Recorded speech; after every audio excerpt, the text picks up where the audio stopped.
আমল আছে ভাই, শবে বরাত উপলক্ষে ওই রাতে করার জন্য হাদিসে আলাদা করে এই আমল, এই নামাজ, এত সূরা, এতবার, এরকম কোনো কথা কোনো বিশুদ্ধ হাদিস দ্বারা প্রমাণিত না। কিন্তু আমরা অনেকে মনে করি শবে বরাতের নামাজ এত রাকাত, প্রথম রাকাতে অমুক সূরা এতবার, দ্বিতীয় রাকাতে তমুক সূরা অতবার, এরকম একটা গদবাদা সিস্টেম আমরা অনেকে বানাই নিছি না।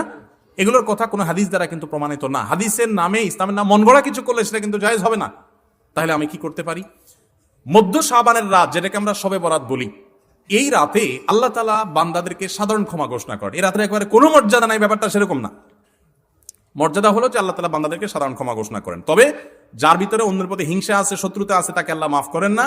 আর যে শিরকে লিপ্ত, আল্লাহ তাকে মাফ করেন না। আপনি মাজারে সিজদা করেন আর শবে বরাতে সারা রাত মসজিদে সিজদা করতেছেন আর কান্নাকাটি করতেছেন, লাভ নাই, কারণ আপনি শিরকে লিপ্ত। শবে বরাতের সাধারণ ক্ষমা বা মধ্য শাবানের রাতের সাধারণ ক্ষমার মধ্যে আপনি পড়বেন না।